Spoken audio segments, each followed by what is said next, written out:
So, for the financial coaches out there, I have an old friend of mine, Neil, on who is a new financial coach.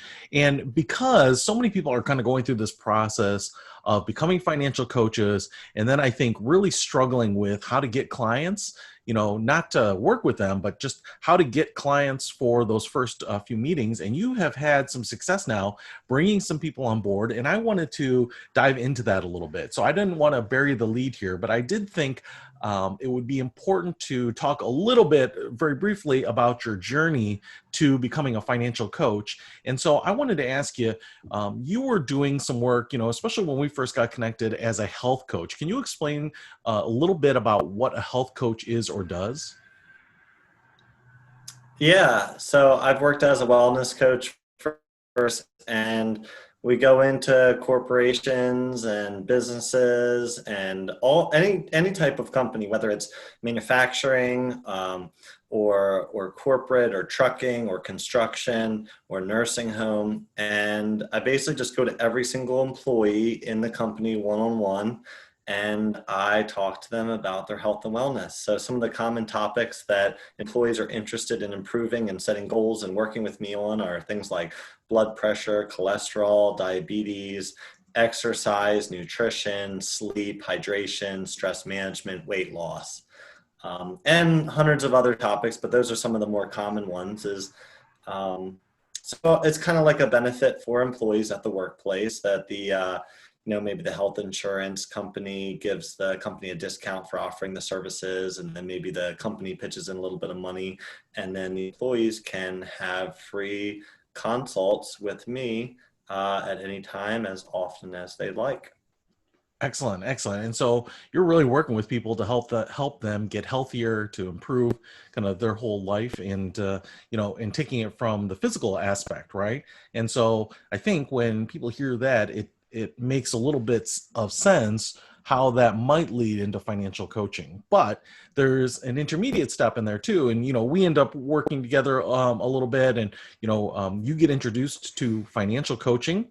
And then you end up going off and you go to another company and are kind of just deep dive into your own financial life. And I know kind of just explore a lot of things. You're implementing a lot of things. You're really manifesting a big change in your financial life in a really good way, right? And not that your financial life was in a bad spot by any means, right? You were doing all the things that you had been trained to do and that you had learned about, but then as you kind of deep dived into things, you really started going full tilt at it. And we connected a couple times on this, but can you explain how then, as you started to go into the personal finance space in a deeper way, how that kind of led you to the idea of becoming a financial coach? It's a good question. So A sympathetic basically, thirst here. I know, sorry, I definitely, as a wellness coach, drink about 90 ounces of water a day. But yeah, I just noticed that, if you learn to be a good coach, you can do anything. You really can, because all coaching is helping employees or helping people set goals and set strategies and figure out like what their actual priorities are in life. And a lot of people's priorities do center around their own personal health, but there's also a lot of priorities that really set, money can give you the opportunity to reallot your time in a different way, and managing time is very important for people. So I like to financial coaching from is I just noticed that the reason I got into health and wellness coaching is because I had a significant interest for that. But then as I was doing wellness coaching, I realized I was even more interested in financial coaching. And I just was listening to every financial podcast. I was reading every financial book I could find.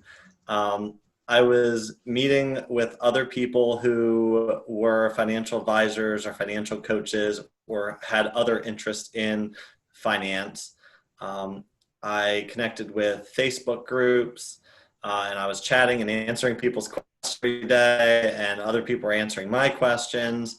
And I started to realize that there were a lot of changes I could make in my own life. And I made those changes over the last, I'd say, 4 years.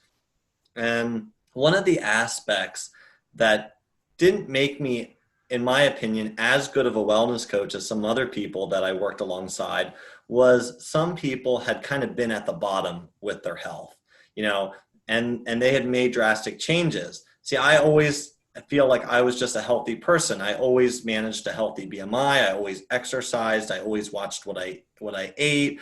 I always tried to get a lot of sleep and drink a lot of water and like do all those things.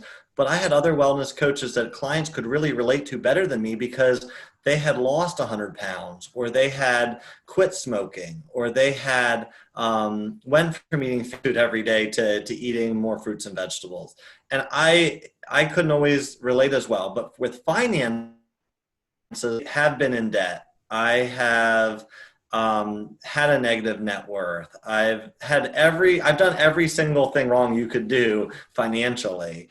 And now I've gotten to the point where I'm very strong financially and I'm in a very good position. And so now I feel like not just do I have something that I'm actually really passionate about in finance and financial consulting and coaching, but I also can relate to, I feel like, a lot of different clients because I've been there on the other side.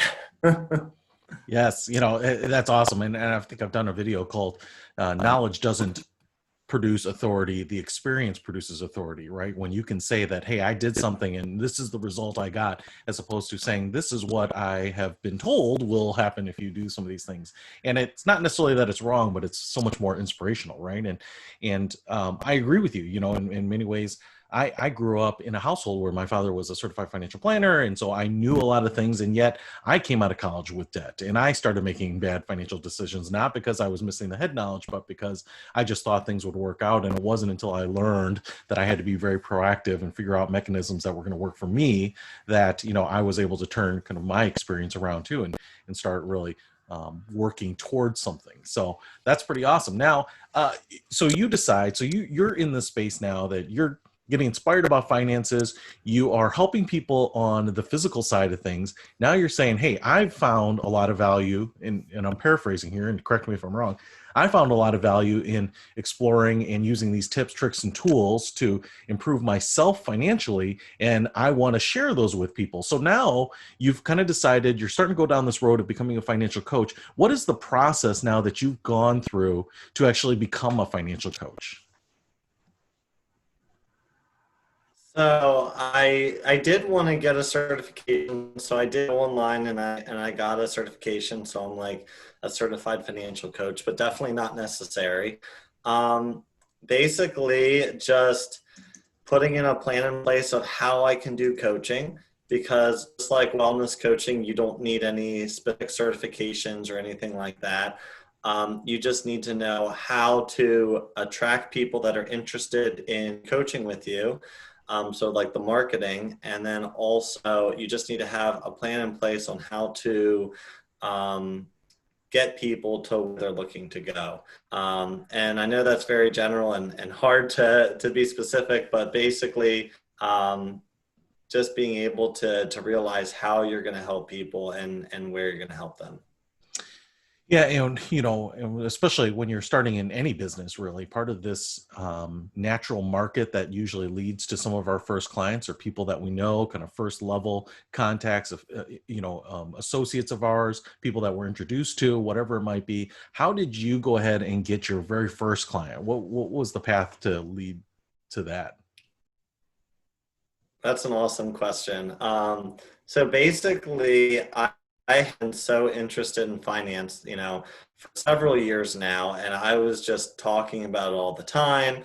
Everybody could tell it was my passion. It was hard for me to have a conversation without bringing up finances. I would see things that friends and family were doing, and without coming across judgmental or anything like that, I would just mention like, oh, did you know that there's other options for this? Maybe somebody would mention that, oh, I'm paying $150 for cable. And I'd say, oh, hey, like a couple of years ago, we cut our cable bill and saved that $150. Some people do that. Just saying like things like that don't come across like negative, but come across like just trying to get people to think outside the box. And So as I had more and more discussions and more of my circles started realizing how passionate I was about finance, people started suggesting, why don't you be a financial coach, or why don't you be a financial advisor? You know, a lot of people outside of the field don't really understand like what the different things are. So a lot of people are just like, oh, be a financial advisor. Maybe you should go back to school, this and that. And so I searched a little bit more and I found financial coaching because I'm not interested in going back to school. I feel like I have the knowledge that can help people on a basic level with finance. And I'm not really interested in being a financial advisor. I want to help all different people, even those who are in debt and don't have money to invest with a financial advisor. And so some of the like what actually got me to start my company was I had four different friends or family members basically told me within like a short period of time, why are you not doing financial coaching or financial advising? And they said, if you started, we would clearly seek your services. And so I thought, okay, well, I should start now because I have people actually telling me I should. I would like to. And I have people saying, if you set this up, we will participate. So that's how I got my first couple clients. It was just people that were like, you should do this and we will come. How important was it that you were expressing outwardly and kind of living your financial, motto and the learnings and sharing those openly to being successful in getting these clients, right? I mean, I think a lot of people think about, hey, I've got to do the marketing, or I've got to produce these handouts, I'm trying to increase my visibility, I'm trying to increase my authority on things, and yet it sounds a little bit like the the reality that you were living created this byproduct of marketing for you. Was that, how important was it that you were really living, eating, breathing finance and sharing that in terms of kind of getting to this next stage, to this critical stage of actually getting clients, right? Because this is the key to building a business or having a business, right? I think that's the biggest key. And that's what I found is living the path and walking the talk, I think is the most important aspect. And I think that that's the difference for me of why I'm more passionate about financial coaching than wellness coaching is, sure, I do exercise regularly and I do try to eat healthy and stuff like that, but I'm not out there preaching wellness all the time. It's not something that I'm constantly getting in discussions with. But with finance, I do. I'm so passionate about it, and I can't. I'm a numbers guy. I've always been a numbers guy, and I just don't think I realized as much until these last few years. But when I see something, I look at it through numbers, and anytime that there's something in words, I feel like I'm converting it to numbers. And so I just find it very easy for me um, when I'm talking with somebody, and it's hard to have a conversation somebody doesn't bring up money to a certain extent. People are always talking about money. It's the number one reason for divorce. So there's always couples that are having disagreements with money. There's a lot of families have children, and they're always thinking about like, are they going to get a car someday? Are they going to go to college? So money is an easy topic to talk about, and I just find it very easy to share my story with people on changes I've made and help people realize that. And I know we were just talking about this the other day, Pete, but getting people to realize that you don't have to just follow everybody else and do what everybody else says is normal. There's a lot of other options out there, just like the example I was giving earlier about the cable TV. A lot of people have cable TV because their parents had cable TV, or they had cable TV because they were told that's just what you do. Some don't realize they're not watching their cable TV, and there's a lot of other aspects and categories just like that we just don't always realize until we think outside the box. And for me, it's easy for me to see those pathways because I didn't used to see those. I also just had TV because that's just what you did. You bought a house and then you set up your cable TV and internet. I didn't realize there were hundreds of other options out there of things that were cheaper. And if you see value in them, why not save the money so that you can spend that money somewhere else or save it? Yeah, I totally agree, and I love the idea. And I think, we talked. One of the things that I was doing when I was financial coaching and creating content writing, I was writing an article series just called Rethink, and it was rethink everything from home buying to how you're going to do retirement to where you're going to live in retirement to, are you going to pay for kids' college? Just, and I'm not saying that you have to go counterculture, but I'm saying, don't necessarily take the group think, or because we have done it in a way that we've done it for 10 years or 50 years, right, before, things change, right? And we see the term disruption in a lot of things. And so things can change on a dime. And I even did a podcast episode probably a year or two ago called Why I Like the Flat Earthers, the people that think the earth is flat. And it's not that I think the earth is flat, but it's one of those things where we are all trained on the information that the world is round, that it's a sphere, that no one ever thinks about it, right? And even though I think flat earthers are wrong and that the world is round, what I love is that you've taken something that is so ingrained in conventional wisdom and they're at least trying to prove it, right? It's not just something that we just take, we accept, and it never changes. And like you said, whether it's cable television or whether it's even owning a car, right? I mean, there are just so many things that we could rethink and I think maybe do better when we think for ourselves. And sometimes we'll look at things and come to the same conclusion that we were already doing, right? But I think it's that process of thinking for ourselves and making a good decision for us individually that has the biggest benefits. So other thing I wanted to ask you here as you've brought on some clients, and I know you're still in the beginning stages of this, you became a financial coach this year. So we're kind of talking about kind of the first steps of building a financial coaching business, but have you done anything in the traditional advertising or marketing realm? Have you run any online ads? Have you made flyers? I mean, are there any of those typical marketing activities that you've done, or has it all been kind of word of mouth and referrals? It's all been just reaching out and telling people through word of mouth at this point. I am working on setting up a website and like a Facebook page as well. But I mean, at this point, like, for example, the other day was telling a group that I meet with, and it's like 10 people, and I just mentioned somebody said like, "Oh, Neil, what's new with you?" And I told him, I said I started a business, and I didn't want to say anything else. I thought if they want, they'll dig. And then they were asking me on this group call, "Well, what do you do? What's the business?" And I said, "Well, I'm starting a financial coaching business. I just started with a few clients." And so again, the person was like, "Well, what does that? What do you do with that?" And I explained it. Here, I didn't realize that another person on the call was eagerly listening, thinking this is somebody that I need. And right afterward, reach out to me, and she reached out to me and she said, "Hey, how much is it, and can I start right away?" I love it. One of the things I've also talked about too is, when we think about the nominal numbers of converting prospects into clients, a lot of times we think about, sending out mailers or running Facebook ads or whatever and reaching 1,500 people. But yet there isn't that personal touch. And a lot of times, if we just reach out to 1, 5, 10, or 15 people, we can get a client, maybe even two, have a much higher conversion rate.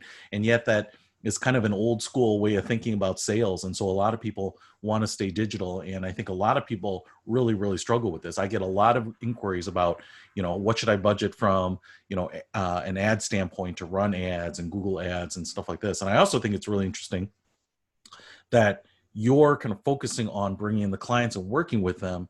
And I think you're living proof that you don't need the Facebook page or the website or the brochures or say the logo or any of these things prior to getting the client. They're really making a deal or a business relationship with you, not because of what your stationery looks like or your office furniture or how glossy the website is, right? And I think that is a typical thing that a lot of new financial coaches do, is that they think that there are all these prerequisites, these traditional business prerequisites that you have to do before you can take on the client.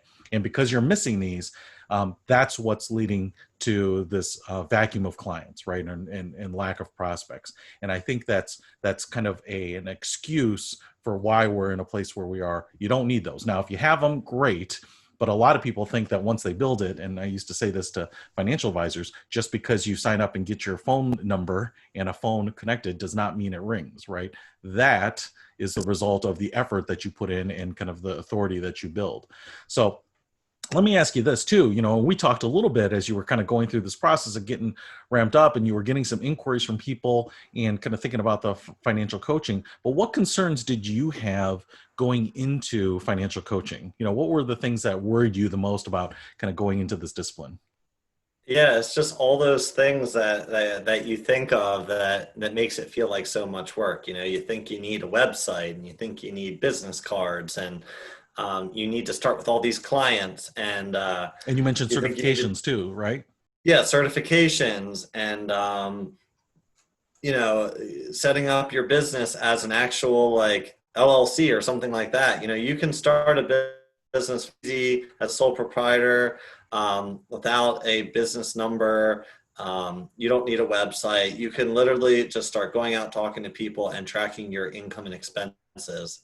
And that's all you really need to do to start out. And so I do think that it's better just to start easy and start simple, and don't worry about setting up all this information and getting in all these systems when the first few years, most businesses probably, and Pete, you could probably confirm this more than I could, but I would say most businesses the first year probably make less than $1,000. So it's not like you're going to be tracking, millions of dollars coming in and out of accounts and things like that. It's going to start small, and the first few years often are small and simple. So just keep it very simple is what I did. But yeah, I was worried because I was thinking I was going to have to do all these things.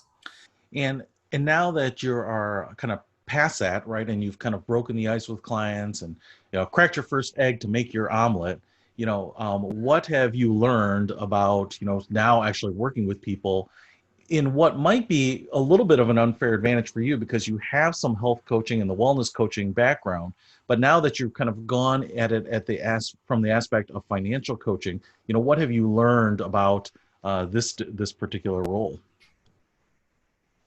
Yeah, I've learned a lot of the things confirmed from wellness coaching, that everybody is at different stages of change.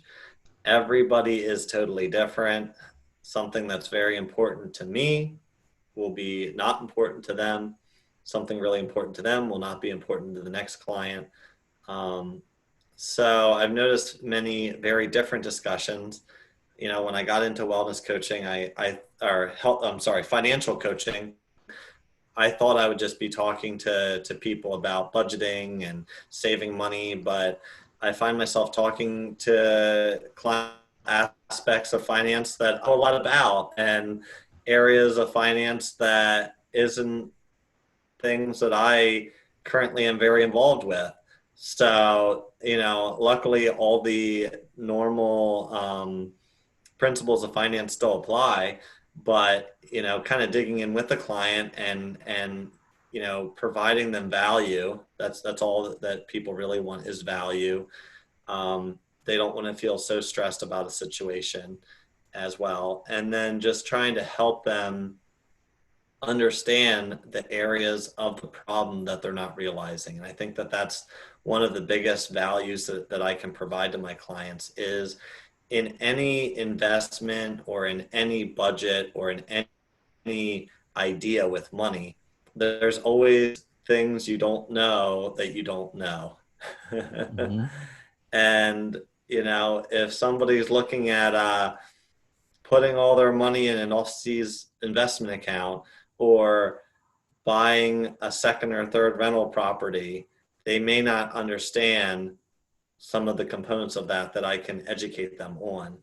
And I can relate well with clients about that, because I didn't know what I didn't know a few years ago either. I didn't realize some of these different things. And so I think pointing out those factors and those variables and those risks that other people don't know even exist is one of many ways that a financial coach can provide a lot of value.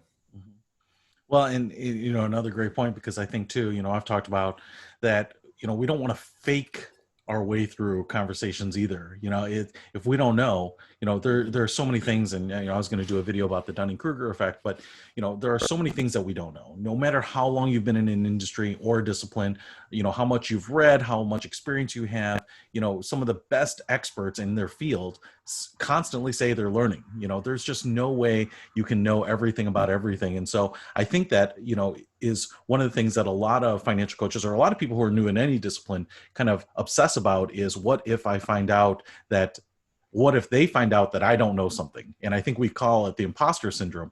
But the reality is, when we say we don't know, I think that gives us credibility with our clients. It builds that trust so that they know that they can trust us, that we're giving them the right information, correct information, applicable information, because we have experience in that and not trying to stretch ourselves and kind of fake it when we don't. And I think that's, it's one of the things that I say very happily. I'm not very familiar with that, or I am familiar with that, but that's not my area of expertise. And, and again, I think the referral structure here, referral partnerships to people, if they get, like I said, offshore accounts, right? That's something that I wouldn't touch, but I know there are a lot of big companies and international investment management firms that are happy to do that and are very well versed in that and will keep people out of trouble. And so, they should go and get help from an expert. And I think likewise, maybe, in wellness coaching, if people are having serious health issues, that I've heard health coaches say, hey, I think this is time to see a doctor. I think this is time to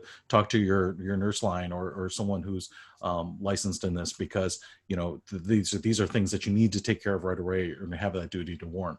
What Yeah, are I some of, think oh yeah, go ahead.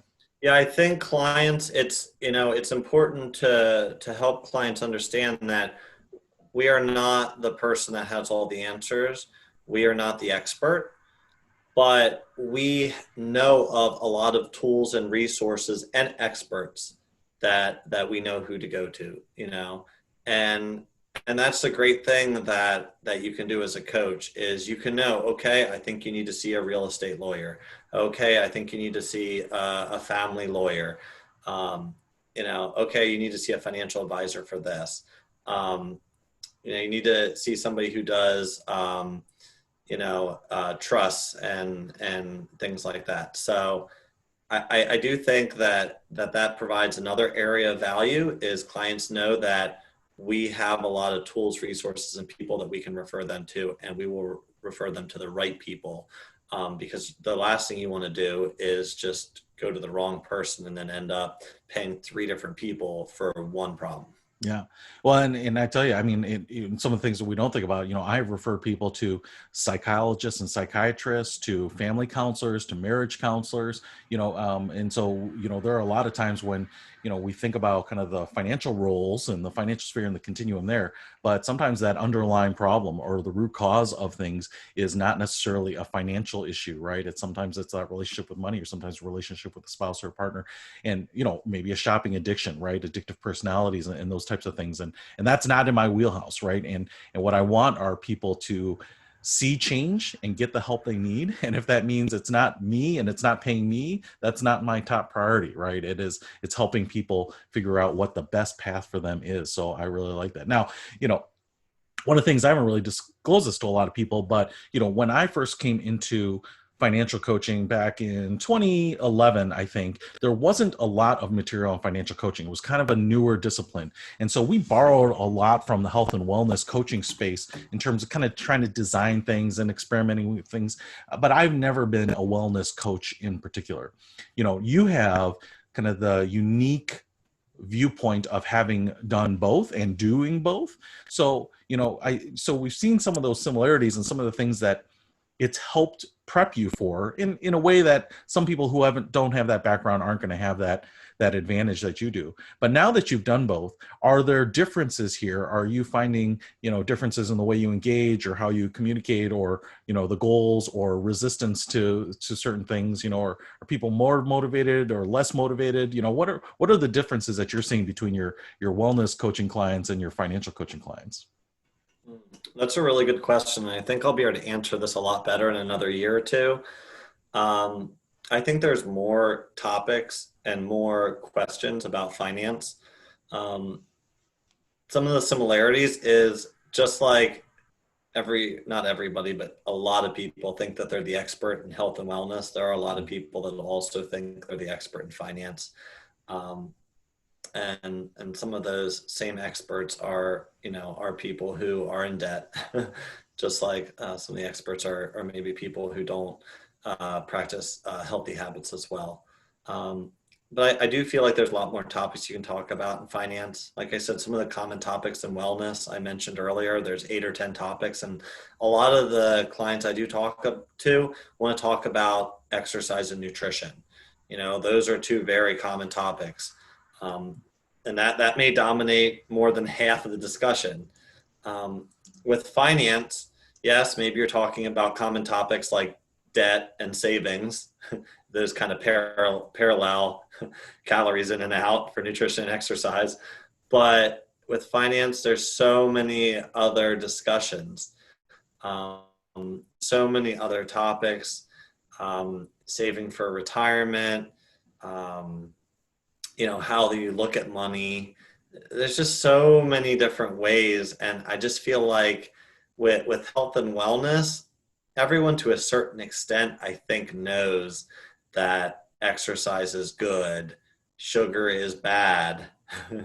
You shouldn't eat a steak every day, like basic things like that. Where with finance, there is a lot of very simple learning that can occur. I mean, I've talked to many people over the years, and even though I've only been doing financial coaching this year, I've been helping people with money for my whole life. And I remember having a discussion a long time ago with somebody that she didn't invest in her 401k because she thought it wasn't a good investment. And here this company gave her 4% by contributing 4%. So she could make 100% by just giving 4%. And once I explained that to her and just simplified that to her, and she thought about it that way, she realized, oh, wow, I'm basically losing 4% of my salary every year by not doing this.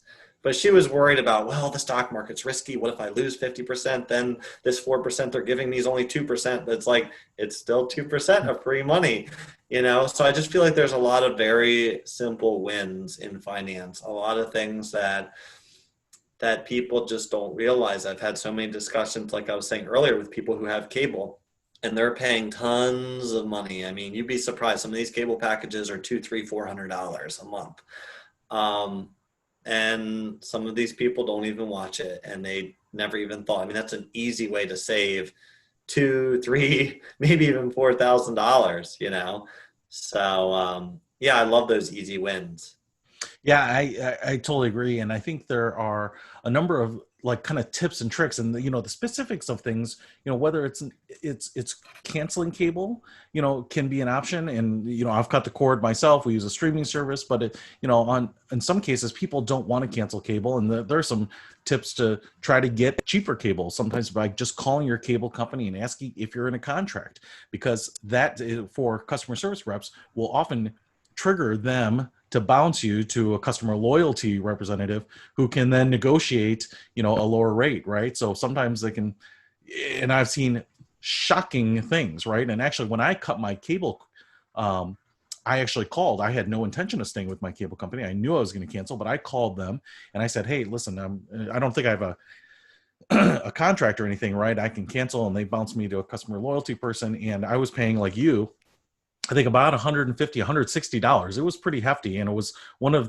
it wasn't a really top tier package. I think there was like an 80 channel and a 200 channel, and then like 4 and a 500 channel. And I was on the 200. So I was one above the minimum level, and it was pretty expensive. And then when I said that I wanted to cancel, they offered to move me from like the $160 mark to $25, right? Now, if they had done that proactively, I might have actually stayed with them instead of replacing it with the streaming service. But at the time, I was already gone and moved on. But it made me realize how much you can save by going after some things. And if someone had told me that early, that may have saved me a lot of money, maybe even years before that. So the other thing I want to ask you is about the conversations that you're having with your financial coaches and what that's like, and how you prepare for that, because you said, and you're correct, conversations can go anywhere. And one of the funny things about finances is that they're really the common denominator to a lot of things, right? Hey, I want to go on this awesome vacation. Well, oftentimes we can boil that down to money. Hey, I want to retire at this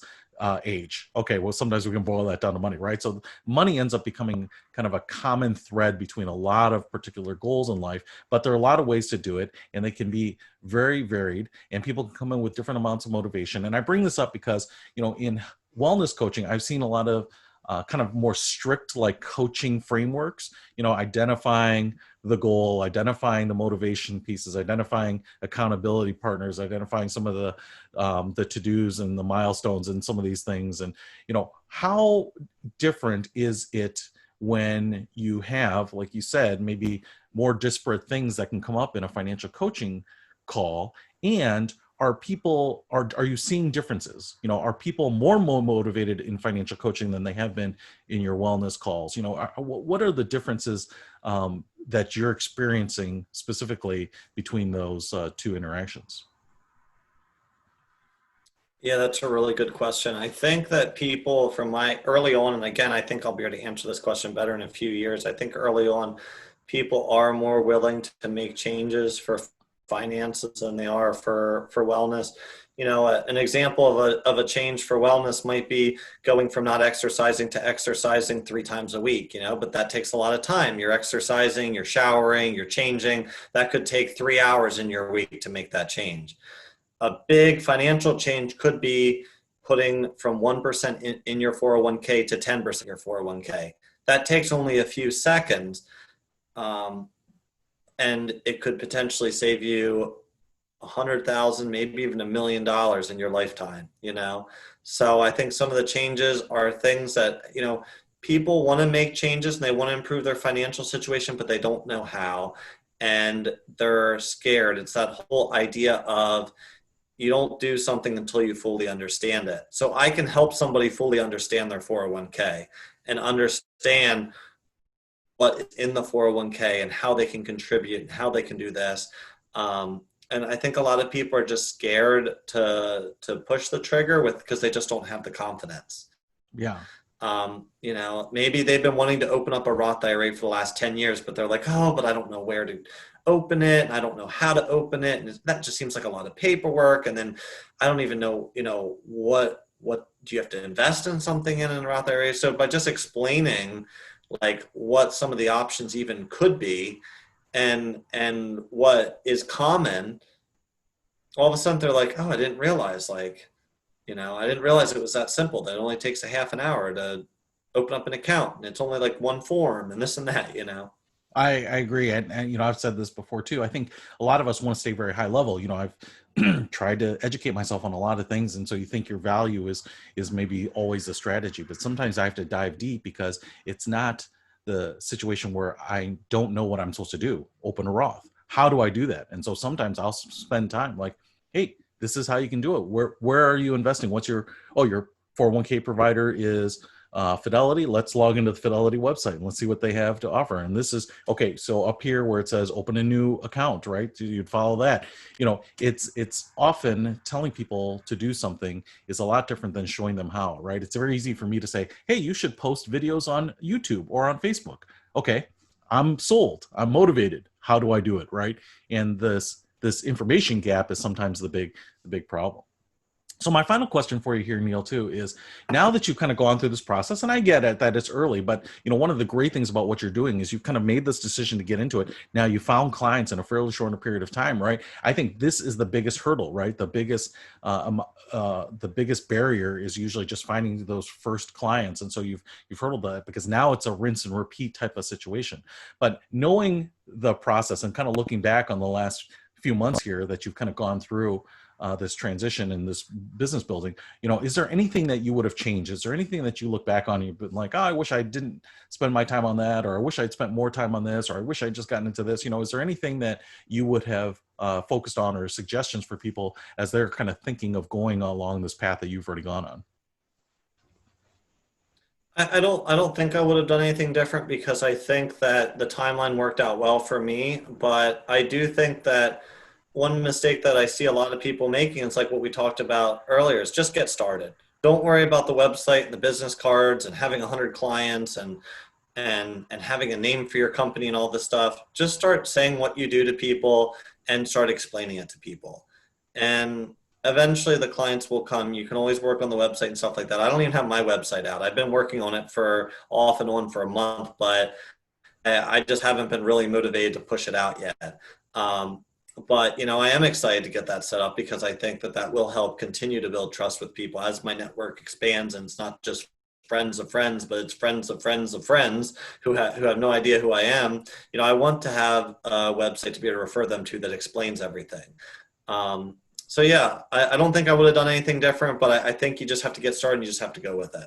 I love it, Neil. I mean, I'm like you, I started doing some videos to try to just help other financial coaches that were kind of starting at the kind of the early stages and give them some suggestions. And it's funny because someone commented, "Hey, what's your website? Can I check it out?"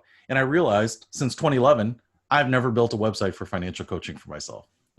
It's always been working through programs or working with clients or signing on organizations or contacting local organizations and doing presentations and then bringing people in, right? The a website may have brought in some prospects for me, and maybe I left some money on the table or some opportunities on the table, but that's not what I was relying on. And in maybe some ways not having that and spending time there could have been easily a distraction. So, I was always just focused really on the grassroots level of how to get out there, pound the pavement, do presentations, workshops, work with people, just have that conversation, because ultimately people that decide to work with a financial coach are making that investment between two people, them and the coach, right? It's not this faceless transaction, because we're putting a lot of trust in this relationship. We're going to open ourselves up to it. It's a very vulnerable situation. And so I don't think that logo, that tagline, the form on the website or the scheduling or the invoicing tool is the thing that makes the decision for them, right? It's that person on the other end of the call. So Neil, I really appreciate it. I know we're out of time, and I'm going to let you get back on your things today. I am super excited about your journey here and you continuing on and helping people. And this is what we're really trying to do. And I appreciate you being open about how you are building your financial coaching business. And I'll look forward to checking in again at some point and seeing just continue how it goes and more of the lessons learned as you continue to progress in this. But hopefully people will take some good value out of this today, and let's reconnect again soon. All right.